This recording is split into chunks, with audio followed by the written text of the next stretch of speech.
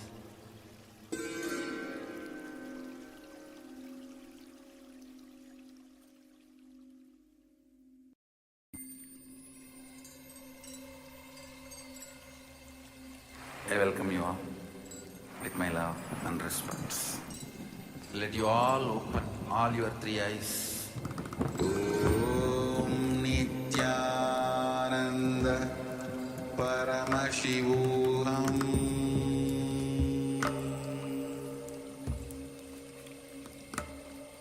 Om Nityananda Paramashivoham.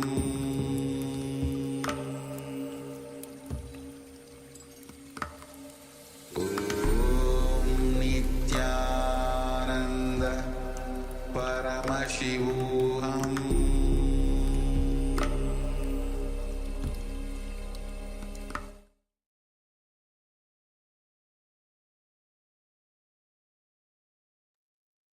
Yes, you can relax now. And now let's have a look at the object.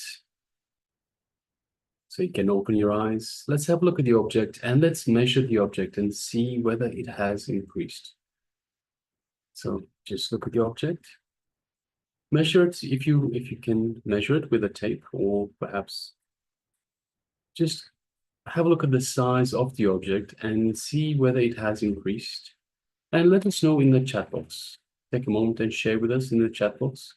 And also share with us your experience as part of this power manifestation. So not just the result, but also the experience, the process itself. Take a moment and share. Those of you that are following us on YouTube, you can let us know in the YouTube chat. We'll be monitoring and responding to all comments. We have Ma Nityanyana Pradayani Ananda that says Nityandam. Nityananda. Nityandam, welcome.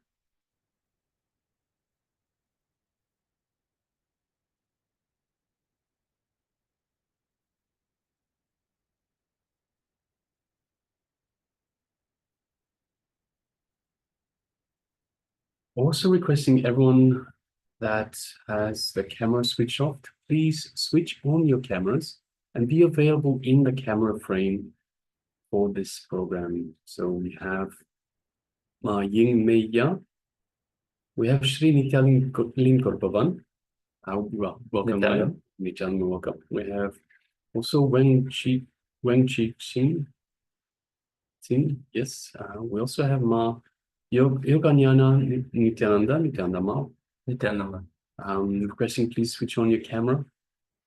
We have yes, Nityananda Ma Yoganyana. Welcome. Ma. We have Xiao Yu Huang. We have Ma Satya and Paramasatya. We have Ma Jessica, Ma Sara Cardoso Kalinda. We have Marie Cristel Gassana.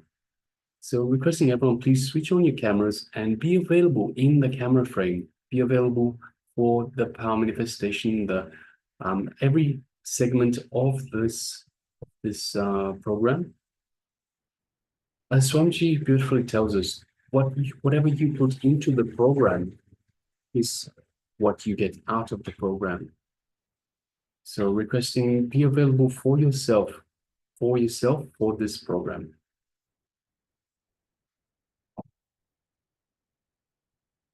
Yes, if you are yet to share your experience, you can go ahead and do so.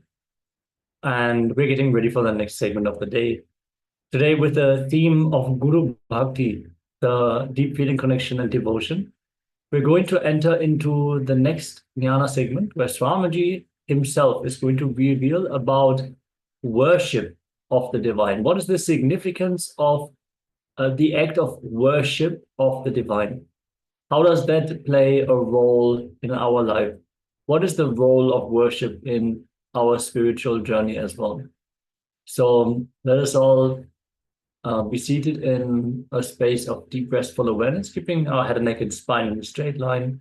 This will promote authentic listening. And let us dive into this topic.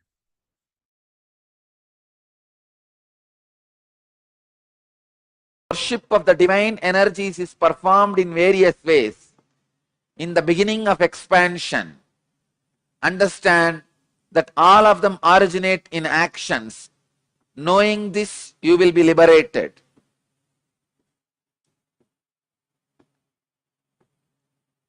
Sri Krishna is revealing some of the mystical secrets. How various divine energies come into existence, how by connecting with them, your expansion is possible. Please understand, one example I wanted to give. Brahma, in Hindu stories, Hindu Purana, Brahma becomes egoistic. So, Shiva's extension comes out as Kala Bhairava and cuts Brahma's head, removes the ego of Brahma and makes Brahma enlightened. This action, Shiva's energy coming out and removing the ego of Brahma and making him enlightened, this action becomes Kala Bhairava. So when you connect with Kala Bhairava and start worshipping the divine energy called Kala Bhairava, he removes your ego also and gives you enlightenment. Same way, Veerabhadra. Shiva's energy expanded and destroyed the collective negativity of Daksha, which causes suffering for himself and for others. Many times, your pain body becomes so strong, knowingly you cause suffering to you and to others. Even though you know you are causing suffering to you and to others, but the pain pattern is so strong, you can't escape. I can see very clearly. So many people, they know if they are out of me, if they are away from me, they are going to create suffering for themselves. But their ego, arrogance is so strong, they can't live. They can't live around me.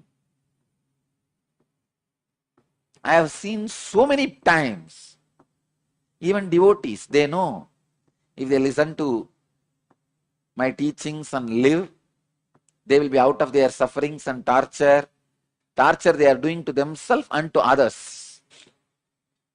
But they don't want. Daksha represents the negativity which causes suffering to yourself and to others. Shiva's energy which came out and destroyed the Daksha's negativity is Veerabhadra. Understand? Veerabhadra did not kill Daksha. He gave life back to Daksha.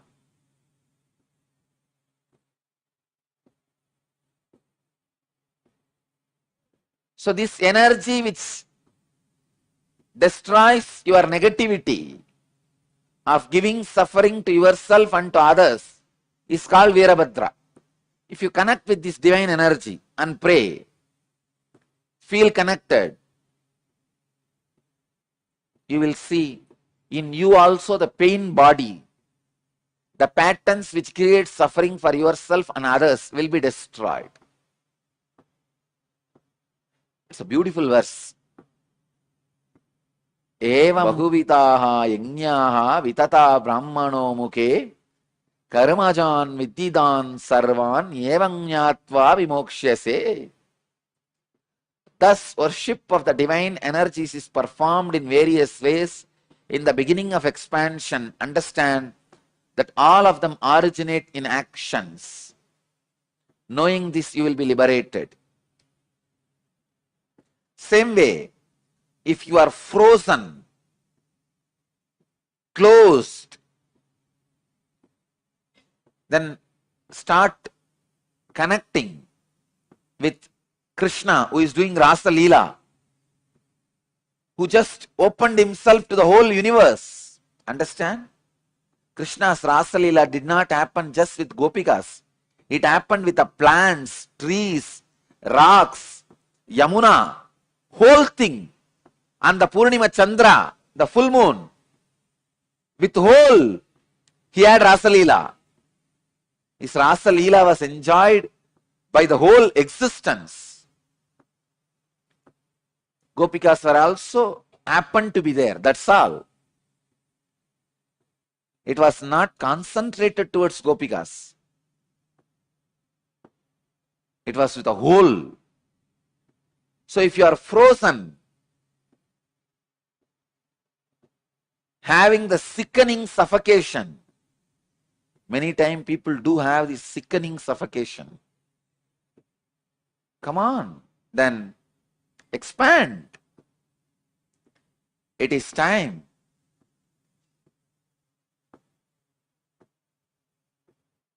You meditate on Rasa Leela Krishna.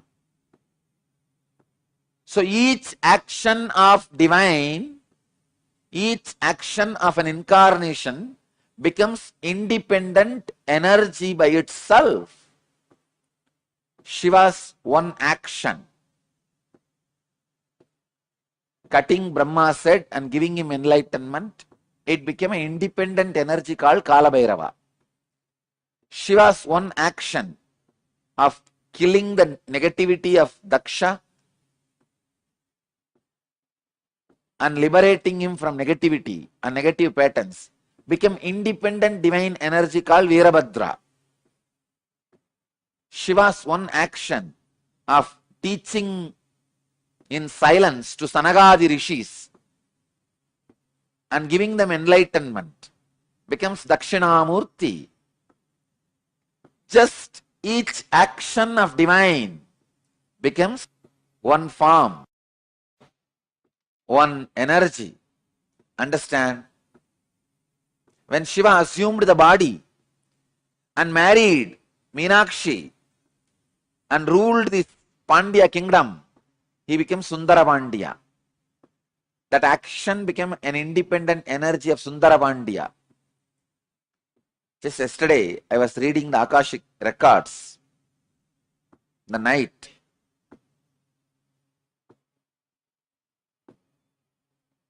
I verified again and again. Earlier when I was seeing, I felt he has taken 3 bodies. Yesterday I saw he has taken more than 11 bodies.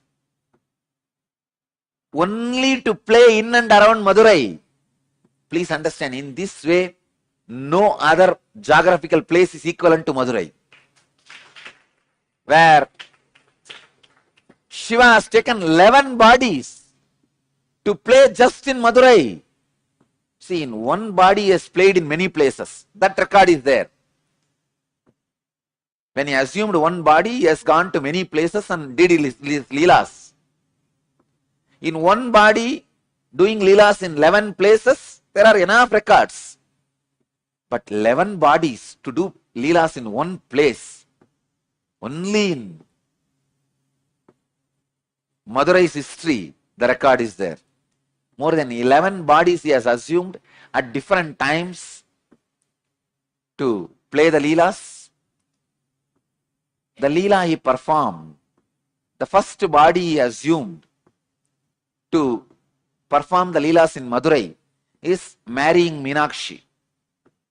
To marry Meenakshi and all the leelas related to that time, marrying Meenakshi and bringing Vaigai to Madurai, all those leelas were performed in one body. That body is directly under the Sundareshwara's linga. The main Garbha Mandir, under the Sundareshwara linga, that body is resting. It is there in Jiva Samadhi. And second, he has assumed one more body to build embankment for Vaigai river and converting all the foxes into horse to save his disciple Manikyavasagar. All those leelas, around 40 years he was in that body and performed many leelas. That body is resting in our property near Dinamani Takis. There is a place in Madurai near Dinamani Takis. There is a samadhi inside Madurayadinam property, it is called Sundaranar Samadhi. And Sundarananda's Jiva Samadhi, people used to think it is one of the 18 Siddhas. It is not one of the, of course, it is one in the 18, but Shiva himself assumed the human body and performed. 40 years he was in that body. That body is resting. In Madurai, the place, Dinamani Takis, opposite to that Takis, there is a property, belongs to Madurayadinam property. There he is resting. And the third body, which he assumed to give sugar cane to stone elephant, and stone elephant ate that sugar cane. For that Leela, he assumed one more body that is there inside the temple under the Samadhi of, under the shrine of Ellamalla Sittar. Under his Murti, that third body is there. Still, I am not able to trace the other places of the remaining 8 bodies. I could see cosmically where are they, but in the Madurai map I am not able to pinpoint where the remaining 8 bodies are. Soon I will study the Madurai map and overlap my cosmic map on Madurai map and give you guys the exact points where the bodies he assumed are resting and radiating. I tell you, if you see from this angle, no other place, even in Kailash, is only one body is resting. There are 1 lakh enlightened beings' bodies are resting. That is different. But his own, the body which he used, only one body is resting. In Varanasi, 2 bodies are resting. Even in Thiruvannamalai, only one body, Arunagiri Yogeshwara's body, only is resting.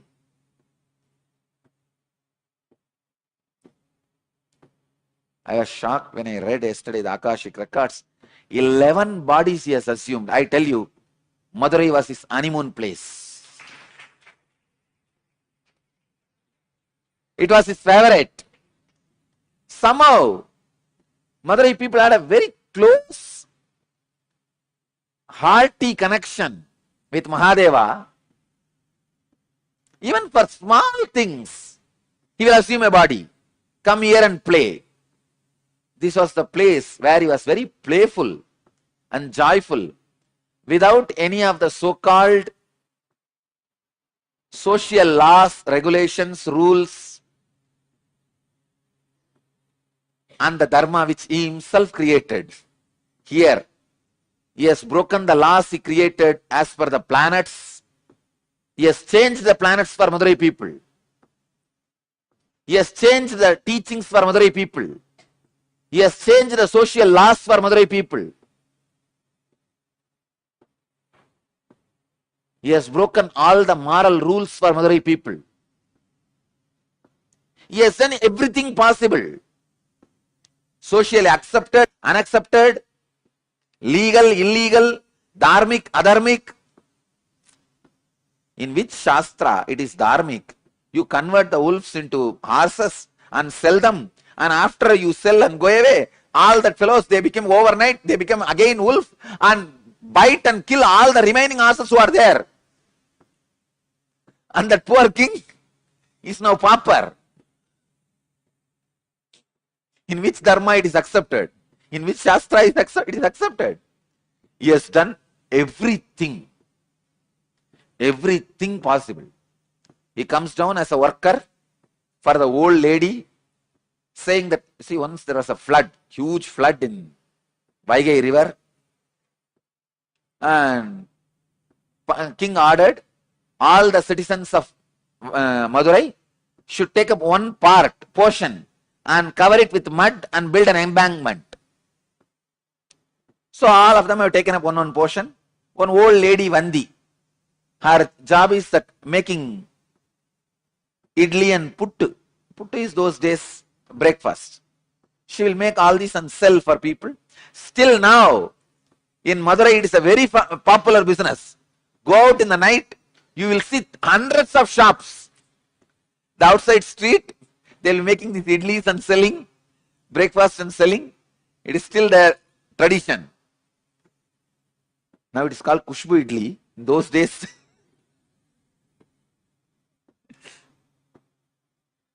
it's a tradition of Vandi. So she used to make this pittu and sell. Those days breakfast. She did not get anybody to cover her portion, and she herself can't do. She is too old. She prays to Sundareshwara. This whole city, still now, any problem, the only person they turn to is Sundareshwara.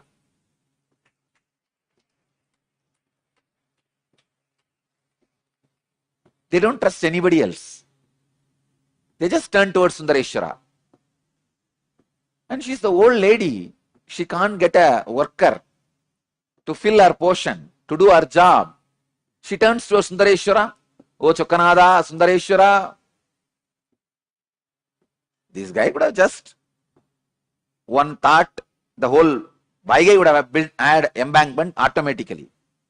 He does not do that. He comes down, assuming human body and bargaining with that lady.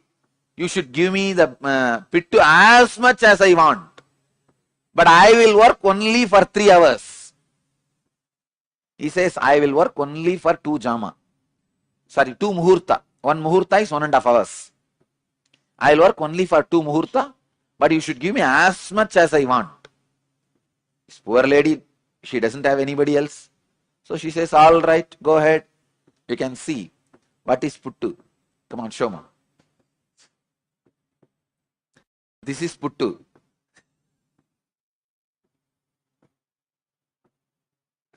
Those days breakfast. So she doesn't have anybody else. So no other option. She accepts the bargain. This fellow finally finishes eating everything she cooked. After that, it doesn't work. He goes there and lies down in that bed.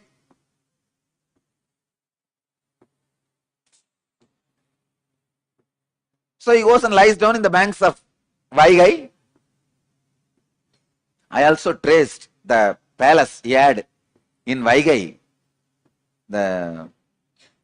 Just in between, the mid of the water, he had a palace where he used to drink with that, all the bhutas. He was not a womanizer. He used to drink and gamble. He will have all these bhutas around and they will play the dice. He will gamble with them. Finally, what is there? Finally, he will cheat all of them. And he was not a womanizer. But he was he used to drink and gamble. Anyhow. So he went and lie down in the bank of Vaigai. King comes in the evening to see whether the embankment work is done. He sees all parts have been covered except his portion, the Vandi's portion. King got very annoyed and asked whose portion it is. They said this is Vandi, old lady's portion. He asked, naturally she won't be able to do. Who is doing for her? They showed this guy has been employed by her. But from morning he is not doing anything. He is just lying there. So king calls him and asks, who are you? This fellow says, who are you to ask me this? King says, I am the king of this Madurai.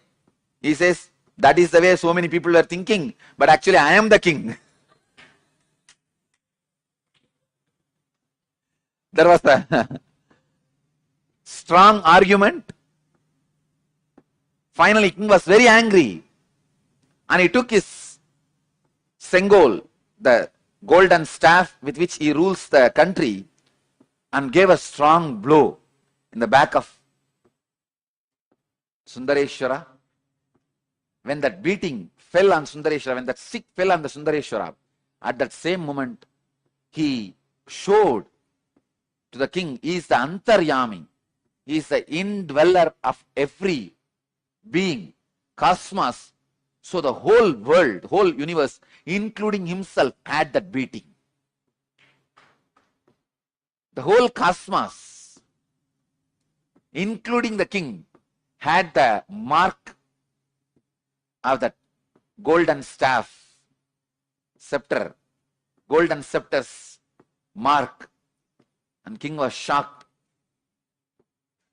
There he sees Sundareshwara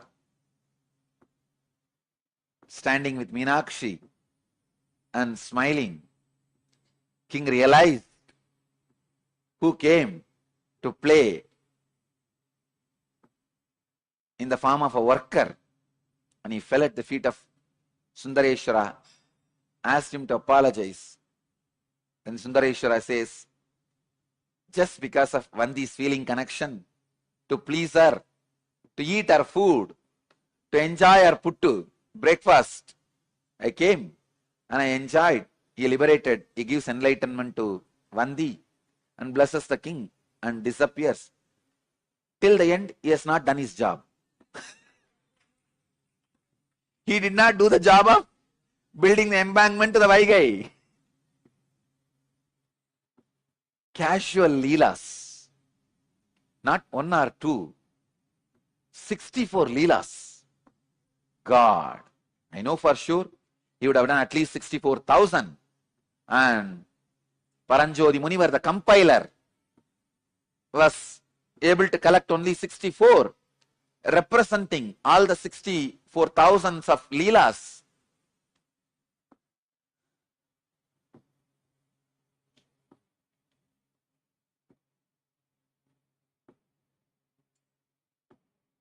The body with which he has performed this leela, especially blessing the Vandi and converting the wolves into horses, foxes into horses, that season, around 40 years, he has performed some more leelas.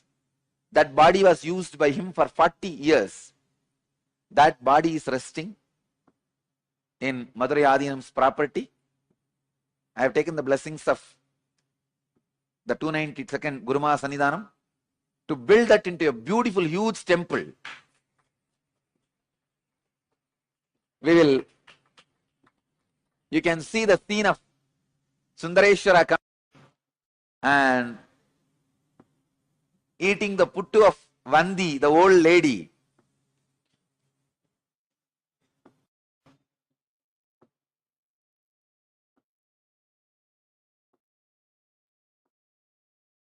When I remember, God, this very land, he has taken 11 bodies and walked.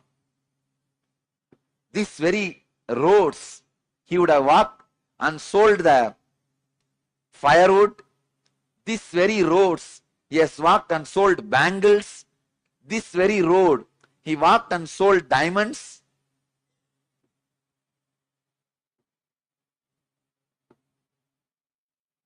I'm really going crazy. This very Vaigai, he created this very Vaigai. He himself came and built embankment, at least acted as building embankment.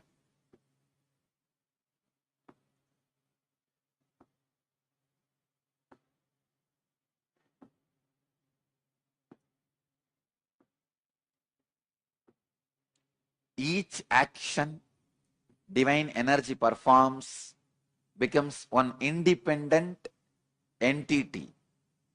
If you connect with that energy, he gives you the same blessing. Understand? Sundareshwara is the energy of Leela, playfulness.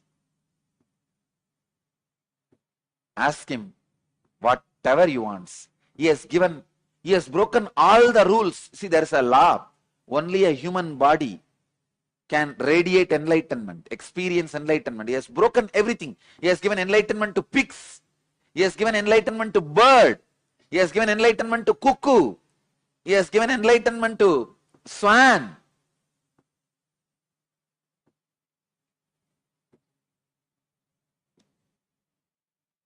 Everyone can be assured. He has given enlightenment to pigs. What a Leela. Sundareshwara. Bhagavan explains.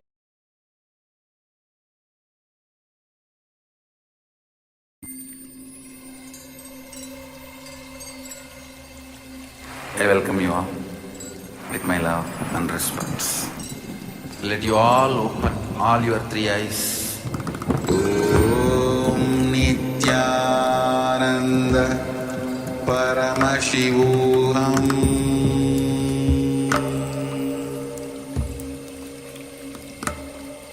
Om Nityananda Paramashivoham.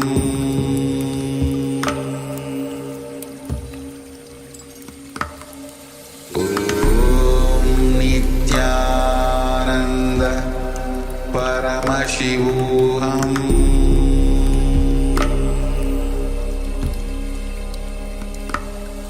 Om Nityananda Paramashivoham.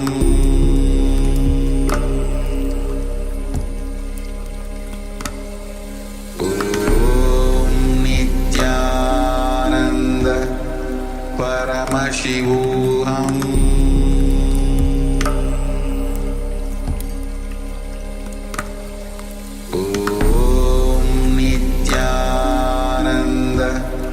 Paramashivoham.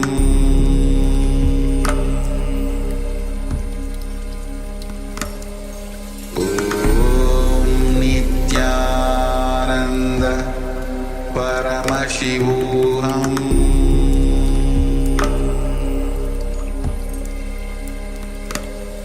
Om Nityananda Paramashivoham.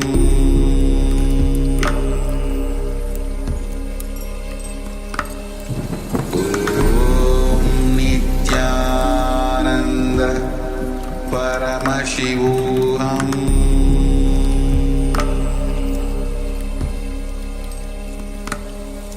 Om Nityananda Paramashivoham.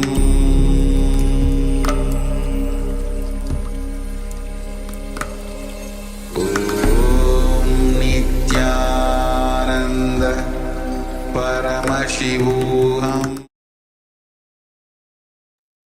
Yes, welcome back from that wonderful revelation by the Supreme Pontiff of Hinduism.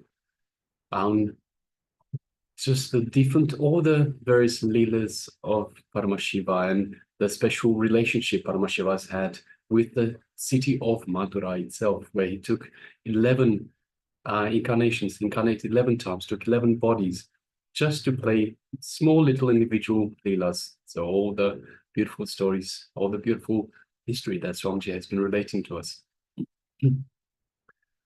All right, so now let us move on to the next segment, which is actually a meditation. Yes, we have one question in the chat. When will the Atma Linga initiation happen? So the Kala Bhairava Murti day is going to be on the 20th as per New York time, and 21st morning as per Chinese time. So the initiation is going to happen towards the evening of that day in New York time. So is the second day of the program, which is going to be on the 20th / 21st of May. So in 5 days. Yes. Yes, it'll be 5 days from now.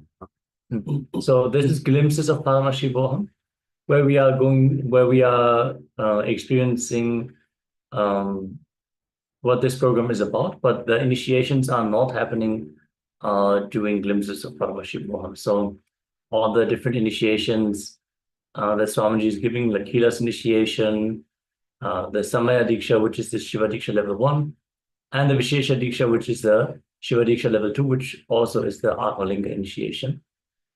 These will only happen during the main season of the program. So in another 5 days, the Vishesha Diksha will happen. On the first day, there will be Samaya Diksha. So anyone who has not received any initiation, for them to make sure to join on the first day as well.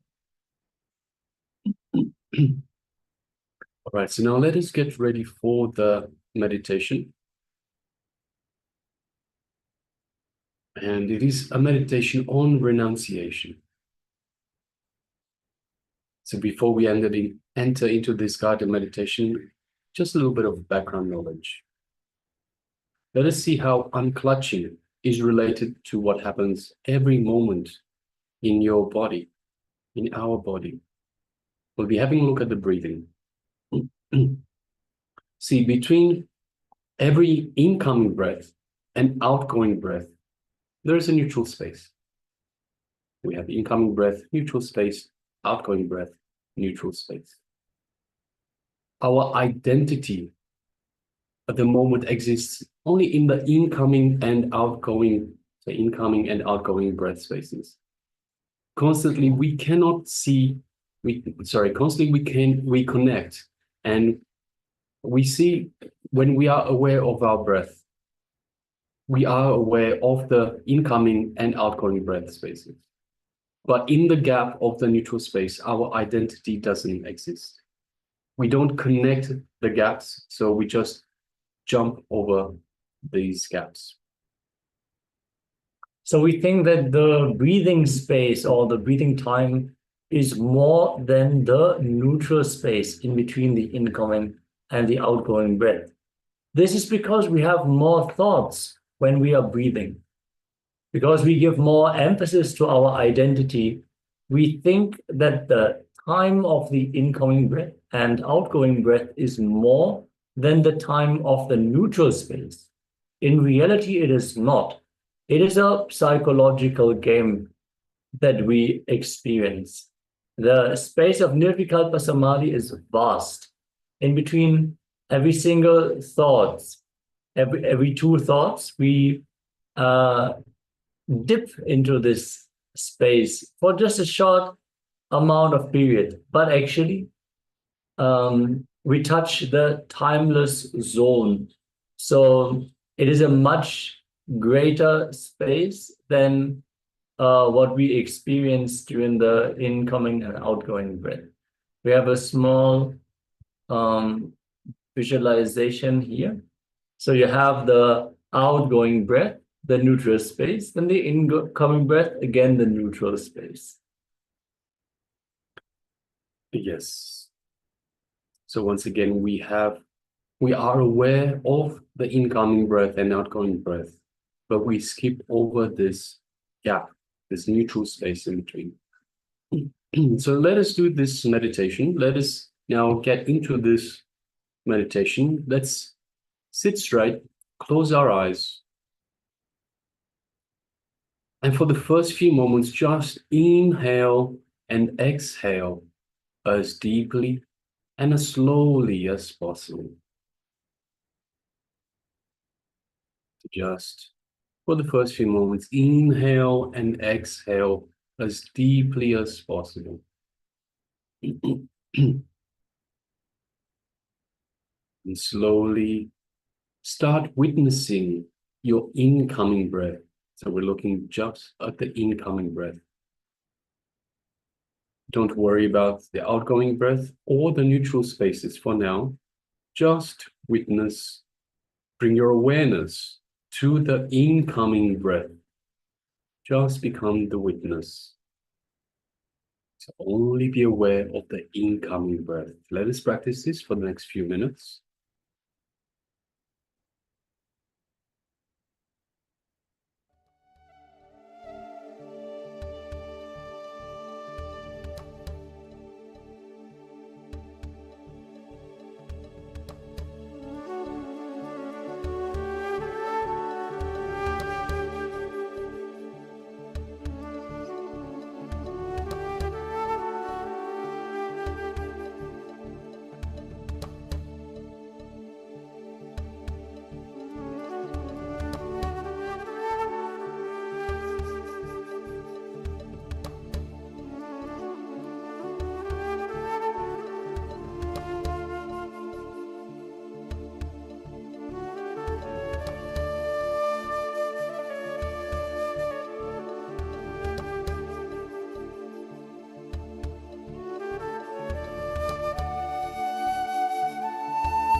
Now, slowly, let us start witnessing only the outgoing breath. So we'll forget about the incoming breath or the neutral spaces for now. Let us just bring our awareness to the outgoing breath. Just be aware of only your outgoing breath. Let us continue.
Next, bring your awareness slowly, very slowly, to both the neutral spaces.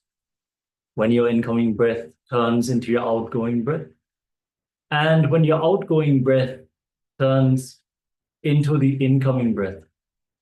Be aware. Witness both the neutral spaces alone. Intensely be aware of both the neutral spaces.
Yes.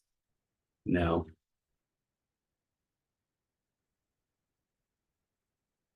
be aware of the incoming breath, the neutral space, the outgoing breath, and the second neutral space. So be aware of every segment of the breathing process. Incoming breath, neutral space, outgoing breath, and neutral space, the second neutral space. Just be unclutched. Remain unclutched. Whatever thought comes into your mind, do not connect it to anything. Do not get involved. Don't even think that you are thinking. Even that idea comes because you connect your thoughts. Everything is just completely independent. So don't connect them. Don't create one more thought, thinking that you are thinking. So that is bring our awareness once again to every part, every step of the breathing process, the incoming breath, first neutral space, outgoing breath, and second neutral space. And remain unclutched. Let us continue.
Yes.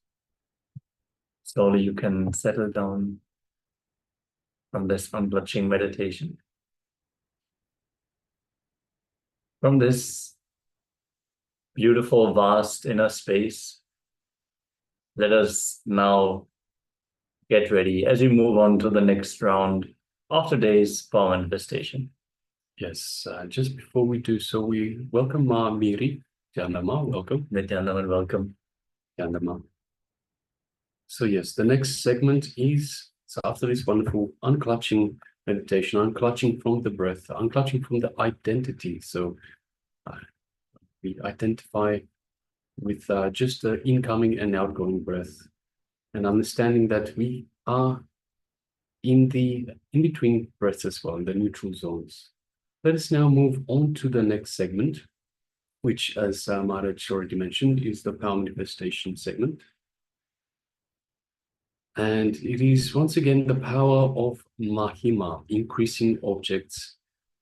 So in this round, we will be increasing a size of an object that is on your palm. So you'll need everyone to gather an object that is large enough or small enough to be on your palm. And let us start by taking a first measurement of the size of the object. So we can take the measurement, whether we do it by a measuring tape, depending on the size of the object, by measuring tape, or perhaps just drawing the outline of the object on a piece of paper. So let us start that, requesting everyone, let us gather a small object that we can fit in the palm of our hands. So in the previous round, we had an object that was close to us. This time we put it on our hands, so on our palm. So let us go ahead and pick an object.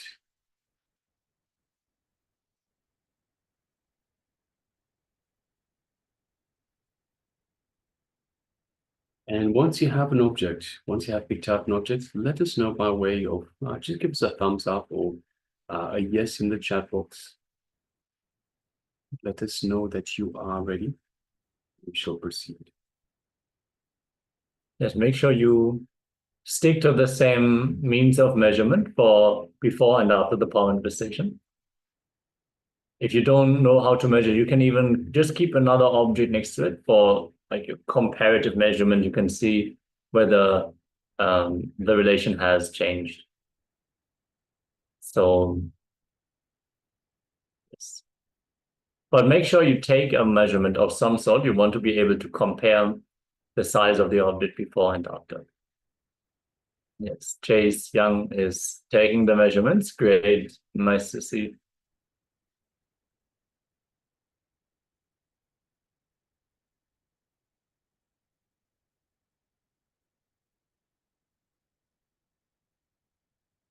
Again, once you're ready, give us a thumbs up so we know that we can enter into the power manifestation.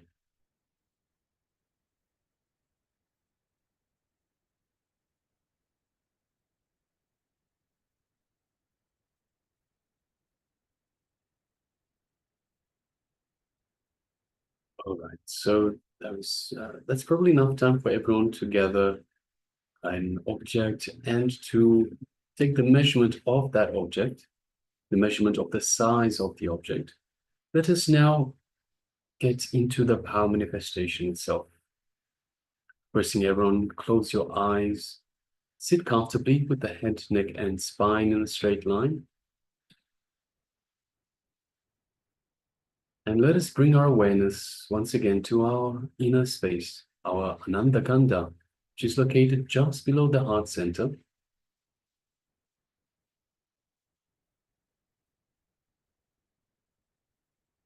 And let us visualize Swamiji in our inner space, our Ananda Kanda. So the Ananda Kanda is the space that Swamiji has initiated us in to connect to him as a means of having a space where we can sit alone with the divine. We can be in oneness alone with the divine. So let us connect to Swamiji now. So just by remembering Swamiji in your inner space, visualizing Swamiji in your inner space, we invoke the Master who's just waiting for us to reach out. So he's available to us. So let us do just that. Let us reach out to Swamiji. Let us connect to Swamiji in our inner space. As we do so, we feel an energetic connection. We feel this feeling connection with the Master. So let us bring our awareness to this feeling connection that we have. We feel this warm, fuzzy feeling in our inner space. Feel the space of oneness with Swamiji in your inner space.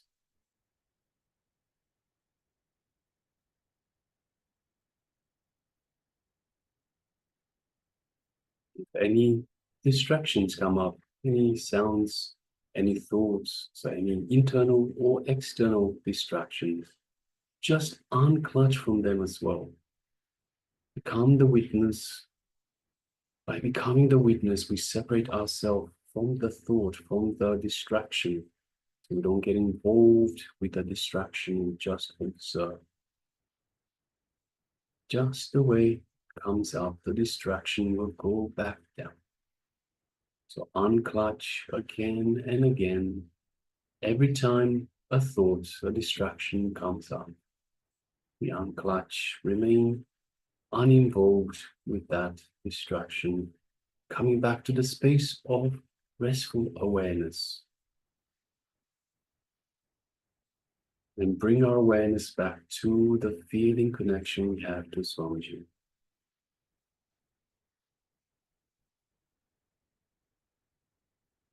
Don't be hard on yourself.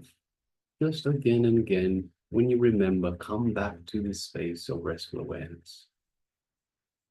Drop all the guilt. Distance yourself, unclutch yourself from the guilt as well.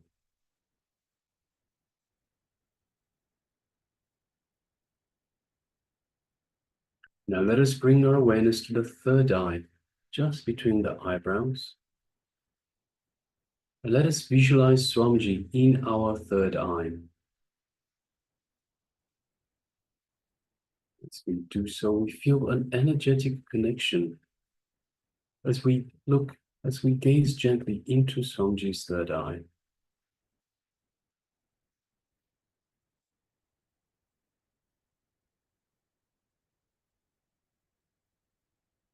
Swamiji is initiating and energizing our third eye.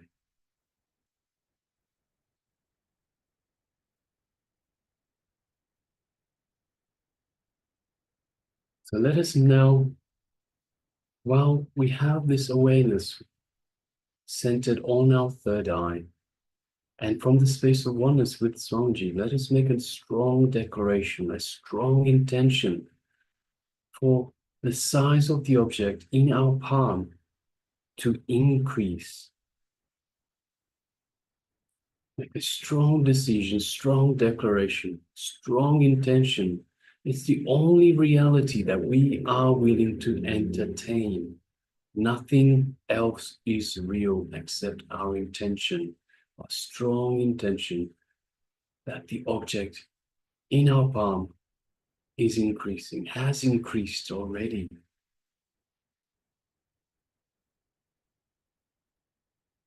Holding this space, from the space of oneness with Swamiji, let us start chanting the Mahavakya, which is the cosmic code word Swamiji has given us to further connect to him. Let's begin. Om Nityananda Paramashivoham. Om Nityananda Paramashivoham. Om Nityananda Paramashivoham. Let's continue chanting this Mahavakya throughout the entire power manifestation. From the same space of oneness with Swamiji, with gratitude in our heart, in our inner space, with a strong intention in our third eye, let us now start manifesting the power of Mahima, increasing the size of the object in our palm. Let us begin.